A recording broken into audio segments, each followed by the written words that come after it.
Okay, here we are for our third LinkedIn Live. And joining me today is my wonderful co host, Donna Lee. And we're also joined today with Lorenzo as well as Kelly. But Kelly's having some difficulties with the technical difficulties, so he may join us or may not. But regardless, the three of us are here and we're going to have a great conversation. So, what we're all about is really helping to bring clarity and chaos. And we're really wanting to help develop New Earth leaders with a new consciousness to be able to create the new paradigm of business. So that's why we are very focused on LinkedIn. So joining us, as I mentioned, is Lorenzo, and his big thing is leading with presence. So I'm going to turn it over to Donna Lee and Lorenzo, and we'll get this conversation started. Awesome. Well, I too love that word presence. And I have my own feelings about it, my own understanding of it. But I really want Lorenzo to share how he takes leaders into this journey of entering this field, this state, this beingness of being fully present. Donnelly, thanks. Such a loaded question, and like we can go so deep on this conversation. Um, yeah, no, when it comes down to presence and leadership overall, it's being present in terms of having awareness of your current state, right? In terms of where you are emotionally, physically, spiritually, right? And understanding that general awareness in terms of where am I within this state, right? How balanced am I? And how do I show up when things get hard? Because, one thing that I really appreciate through every, corporate executive I'm working with or any sort of entrepreneur I'm working with, um, everyone is building something amazing, right? And things that were built that are amazing were never freaking simple, right? There were challenges, there were hardships, there was a lot of emotions that was put into it, right? People see success, right? Or at a corporation or a revenue target. But what did it take to get there? Right. And one of the things that I personally experienced through my own career was fear through that Mm. experience at so many different levels, right? There was self-doubts, there was fear of failure, fear of success at times. One thing that I really love, and it's been sticking with me all week, right? I've got Bo in the back of my head, and these simple words that Bo says, be bold, right? Mm. Being bold is like really something so powerful. And being in that state of that boldness is bravery, right? With that said, what are you being brave for, right? You're being brave for the things that make you uncomfortable, that bring that fear, and being able to break through those elements is it's such a beautiful journey, right? It's scary as hell, but once you break through it and you're into this flow, things just get a little bit easier, right? Things get a little bit slower. Mm. And when we're in that state of that conscious awareness, right, and in that state of flow, um, yeah, it's a beautiful place to be. But the one thing I do acknowledge, there's going to be ebbs and flows through that, right? You're going to be Yes. in the state of peace, and then holy shit, I'm in a state of chaos again. And okay, how do I take my learnings? But I think the important thing here is that state of chaos over time with practice gets shorter and shorter and shorter, right? The recovery gets a little bit easier. It doesn't go away. Just how Yeah. we show up through it is a big deal. And yeah, fear was a big topic for me. Wow, Lorenzo, that just so hit home for me. So that awareness, that space where you recognize, wow, I'm feeling the chaos, right? Mm-hmm. And you have to internally self-regulate. Mhm. So Lorenzo, so in that space where we get to see ourselves clearly, right? Like I'm feeling it all. And you can't really act from that anxious, overwhelmed, unpolished sense of Mhm. self, right? You need to center. You need to collect yourself. You need to, self-regulate at that point because you're right. The roller coaster is being felt by all of us. Mhm.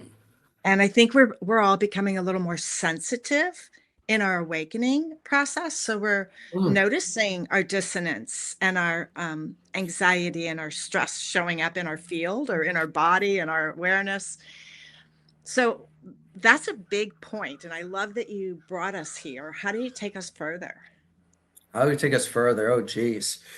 Um, yeah, no, I mean, what I can share though is, again, I mentioned about these ebbs and flows, and I think one of the key elements that was important for me as a leader, to be able to know how to, again, go through those, self-regulation points, is building a good community around me.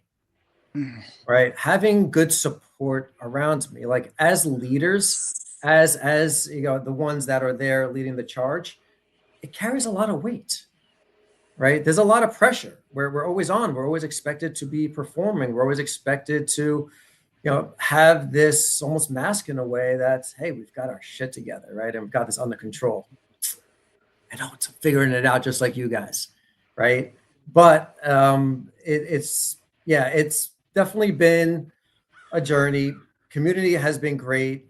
People to lean on have been important. When I'm having a bad day, I've got anchors that I can turn to for that support and that extra coaching as well.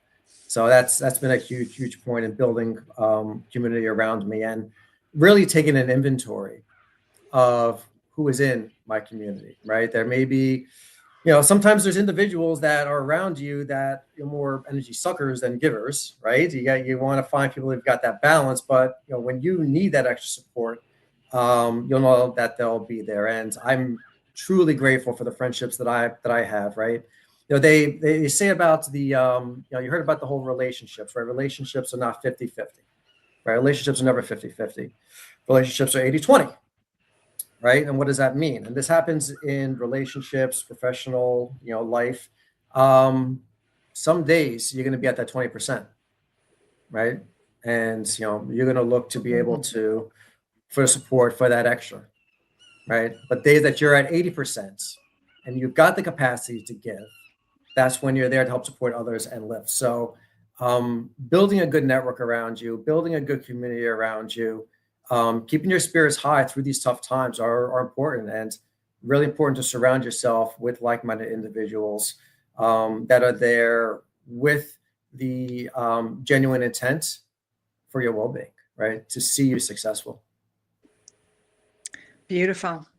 I couldn't agree more. Community is calling all of us to come back into gathering and remembering the value in community. And that's part of why we're all part of a new earth civilization as well, right? Yeah. Is we value the community and the collaboration that comes. Mhm.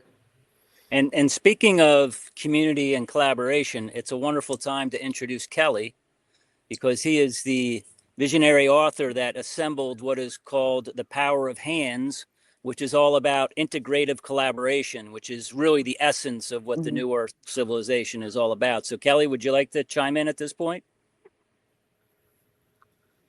Well, absolutely. And I would say over the past few years, I found myself moving between different worlds through integrative collaboration, fashion. And one moment, I'm redesigning homes after the environmental disruptions in Florida. And another moment, I'm in a boardroom discussing AI, system thinking, and institutional trust. Then I'm back in the mountains of British Columbia, skiing through silence and thinking about what happens to human beings when system lose coherence. And we are at a pivotal moment where our system have really lost coherence. It is painfully sad.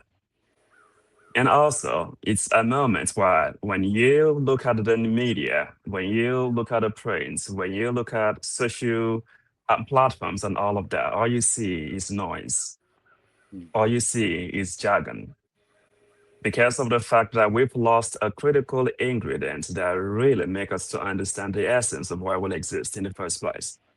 Mm. The essence why we exist is integrative collaboration.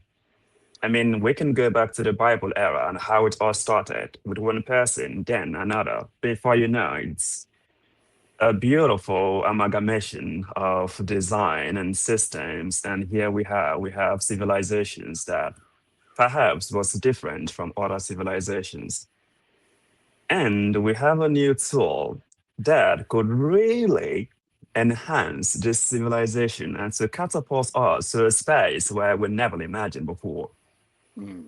Beautiful. However, we don't have the coherence and we don't have the ethical systems to ensure that this new innovations, new technology will really propel humanity to that space of integrative collaboration. I believe, based on what I see today, and based on the people we have in this room, Lorenzo, Denali, and Bo, the New Earth civilization, we are already in the pathway of redesigning the system that shape us Beautiful. collaboratively. Right. That's it. So what points about the power of hands? Can you just simply walk people through the acronym of hands so people have a better understanding of what your book entails? Absolutely. And let me do this. Look at your hand, for example. Just put it like this. Just look at yeah, put your hand like this. Look at his fingers. Look at your palm. Look at a palm. And if you will see this beautiful lines, right? And you'll see the veins and all of that. The interesting thing is what you're looking at right now is one of the lasting civilizations too that can actually break or save humanity. And the most beautiful part is you can put your hands down. I don't want to punish you. You can put it down. Thank you. The beautiful part of this is these hands, you can create magic, a lot of magic. So, not to go too deep in the words, the H of the acronyms of hands, the H stands for humanity. All of us. The A stands for adaptation, adaptivity. We have to adapt, we have to grow, we have to learn, we have to notice the changes that are coming, and we have to collectively figure out ways for us to grow as a team and also to adapt to these changes so that no one is left behind. I mean, pragmatically, a few people will be left behind. Only people that don't really see the need to evolve. And to continue, you have N from the acronyms, nature. We are nature, and this is how everything all started. Mm. And when you are designing, when you are building any system, when you are building any service or any product, you have to think about it. Because the reality is, you or I or we cannot fight nature. We have to embrace nature in everything that we do. The D starts from design, humanity, adaptation, nature, design. And the S is sustainability. You have to sustain that which sustains you. And together, the hands forms a coherent system while everything is interwoven. And with integrated collaboration, you can design a sustainable future. And of course, it begins with you, it begins with me, and it involves all of us in order for us to get to the space that we want to. I used to tell people that back in the days, I used to think about this imaginary kingdom that everything is perfect, everything is just gorgeous, everything is delicious, just like a beautiful meal that you eat at a Mexican restaurant. or a Greek restaurant that has so many ingredients and all of that that makes their belly like yell for more. The same analogy of food can be brought to our life as system, and because that is the key reason why this book exists in the first place. The power of hands, designing a sustainable future through integrative collaboration. Because the truth is, I can't exist on an island, neither can you.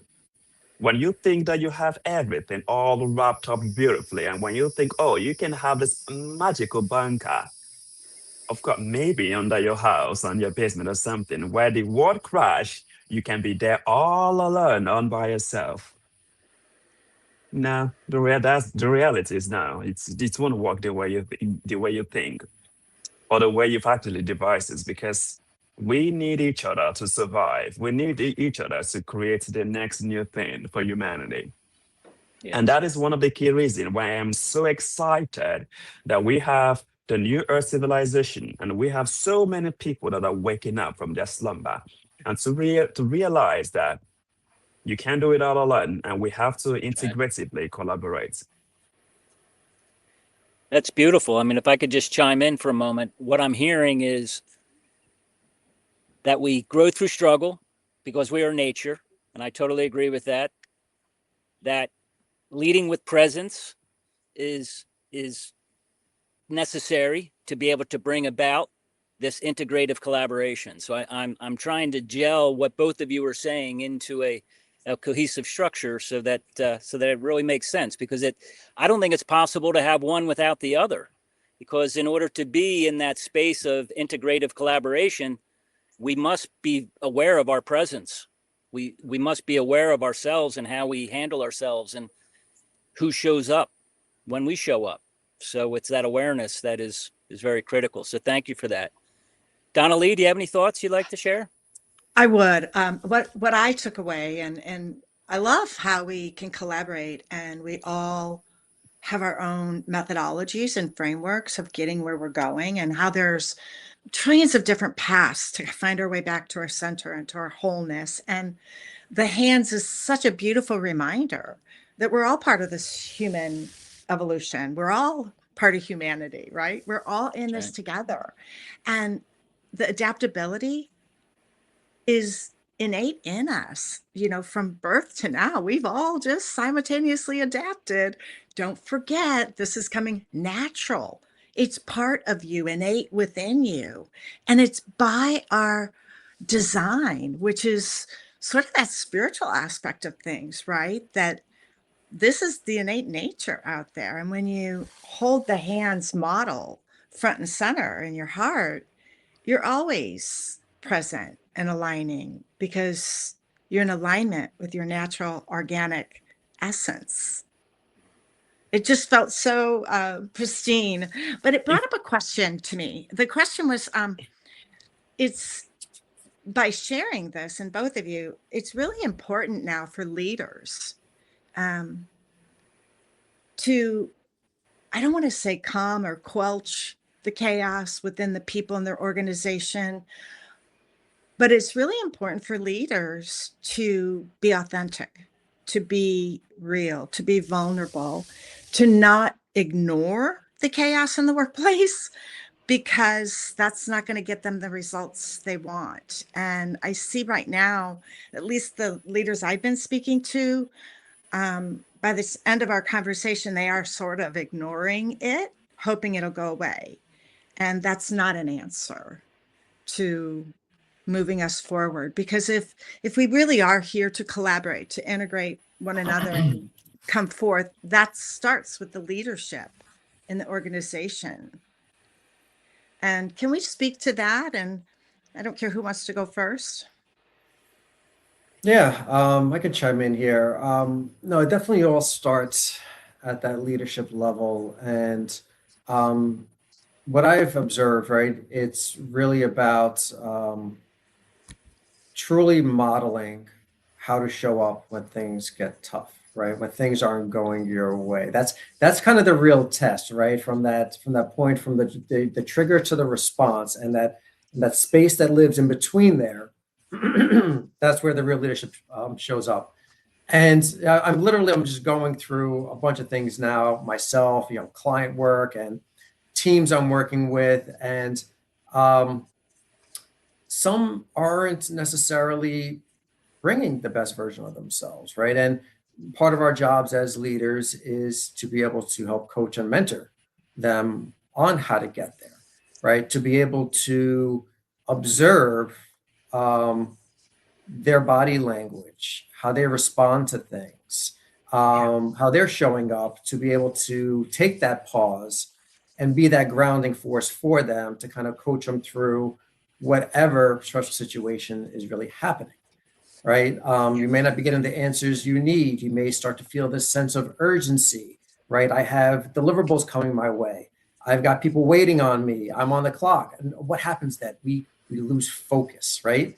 So that is what our teams are feeling.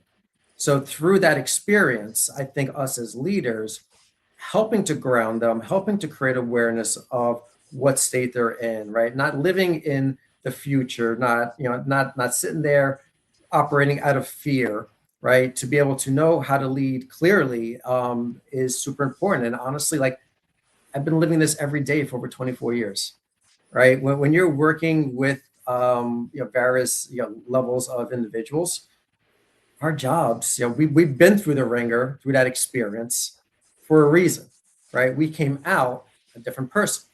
Now, they don't need to have that same experience and stuff. They don't need to be able to go through all of that.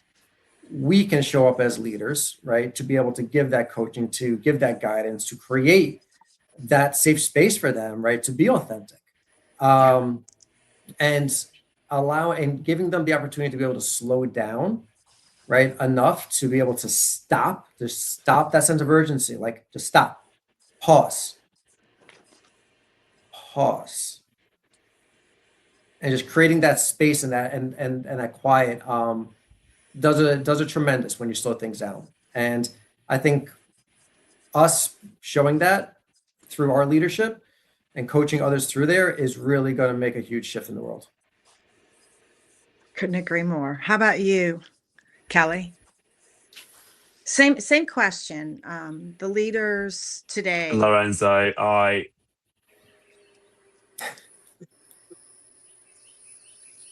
Lorenzo, all I can say is beautifully said. And I'm deeply grateful that you brought the essence of authenticity and psychological safety into this conversation as well. Because when you talk about integrative collaboration, or when you talk about authenticity in the workplace, there is a critical ingredient that triumphs any other ingredient. And the ingredient in this is empathy. Mm. The truth is, in order for you to be authentic, you have to be empathetic with yourself. And in order for you to be a good leader and for you to be collaborative, you have to be empathetic with your team, with your clients, That's even right. with the products and the service that you have designed. I will give you a critical example that till today I will never forget. Once upon a time, I used to be an innovation consultant with KPMG, an organization that I respected a lot. One person made a tremendous difference in my life. You know why? This person, this leader, was a principal. This leader did not give me anything. No, not money. No, not promotion. No, not a new team. No, not accolade. No, but this leader demonstrated a deep level of empathy that I witnessed, and I said, "Sold. This is solid. This is beautiful." And you might wonder, okay, I'm hyping this leader. What did this leader actually do? So picture this. You are leading a team of incredible professionals from different sections of the organization, of the firm, the consulting firm. and you have a powerful client that you've assembled the team of the client to meet with you in one of your offices in Chicago. You are all in this room. The designer of the session, it was an hybrid session actually, which means it was in person. However, we had some people dial in, especially the client's team. Some of them dialed in, and some of our partners as well dialed in. During this session, everything was going super well. Everyone was, making their points. We were trying to make these clients understand everything, but something happened. I noticed that the clients, one of the team members, actually got up to take a phone call. And I noticed when she came back to the room, the demeanor has changed. Something has happened. Something has transpired. And I walk up to the client, the main client herself, and because she was an African American, I will never forget. Then I asked her, "What happened? What happened to your team member? Why this sudden change?" She called me outside. She said, "Well, the thing is, we learned that a team member lost a parent." Mm. So we got back in. And I was just a senior consultant. I didn't know what to do. I'm not a partner. I mean, I don't have any strong influence on the session. So what I did, I called the main partner outside. I slipped in a note. I said, "My dear friend, this is my first project with you. Something has happened to our clients, and I think it would be very nice to acknowledge the existing pain points." So, I mean, consulting, right? Everybody's all about the big dollar of trying to like get a job done. However, what you want to like describe it. This partner did something that I wasn't anticipating that he would do. He actually, slipped our notes and did some packaging, one or two things, and delivered to the person, the client's team member that had their challenge, the death in the family. That's was a deep level of empathy that is so rare in these days of humanity.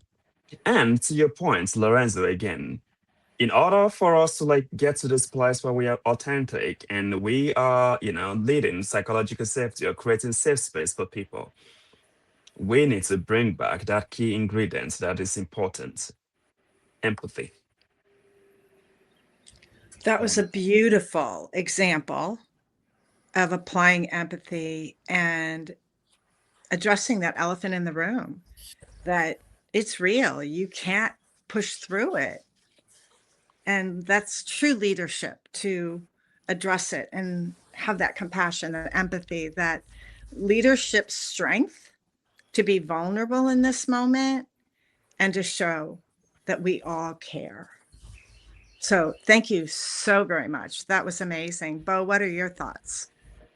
Yeah, no, I just really appreciate just taking it all in and learning from it. And and a lot of things were great reminders as well. So I really think that that we're really trying to normalize these types of conversations in the business world, because authenticity is so needed, and people need to stop acting and start being authentic, start being their actual selves versus hiding behind a mask.